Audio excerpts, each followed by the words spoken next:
আমি social media আৰু লগতে মিডিয়া যোগে দেখিছোঁ যে কোনোবা প্ৰাক্তন বিধায়কে মই কোন নাজানো কোনোবা প্ৰাক্তন বিধায়কে এজন চাম দাস বুলি ব্যক্তিৰ পৰা জিপি সিং ডাঙৰীয়া স্পেচিয়েল ডিজিপি লৈ এটা বাৰ্তা দিছে। মই ভাবোঁ ইয়াৰ উচিত তদন্ত হ'ব লাগে আৰু কোন কোন এই গহৰিত কামত জড়িত হৈ আছে তাৰ উচিত তদন্ত কৰি তাক দৃষ্টান্তমূলক শাস্তি দিব লাগে। যিটো চৰকাৰখনে সুন্দৰভাৱে কোনো ক্লু নথাকৈ এই এক্সামটো পাতিছিলে, ইয়াত কোনো কুৱেশ্যন পেপাৰ আউট হোৱা নাছিলে, কোনো খেলি মেলি নোহোৱাকৈ সুন্দৰভাৱে প্ৰথমবাৰৰ বাবে এনেকৈ অসমত এটা ইতিহাস ৰচনা কৰি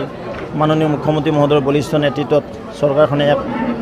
উঠি অহা প্ৰজন্মৰ যুৱক যুৱতীসকলক কোনো বধুকন নিদিয়াকৈ মেধা সম্পন্ন ব্যক্তিসকলক মেধাৱীসকলক নিযুক্তি দিয়াৰ যি প্ৰক্ৰিয়া আগতো চলি আছিলে, এইবেলিও চলি আছে বা এইবেলি মাননীয় মুখ্যমন্ত্ৰী ডাঙৰীয়াই যিটো পদক্ষেপ লৈছিলে মই এই পদক্ষেপ আদৰণি জনাইছিলোঁ। আৰু যোৱাকালি যিটো ইনচিডেণ্ট দেখিবলৈ পাইছোঁ বা যিটো আমাৰ বিৱৰণী পাবলৈ পাইছোঁ, ইয়াৰ উচিত তদন্ত হওক। যিসকল কালপিত ইয়াৰ লগত জড়িত আছে, সঁচাই যদি জড়িত আছে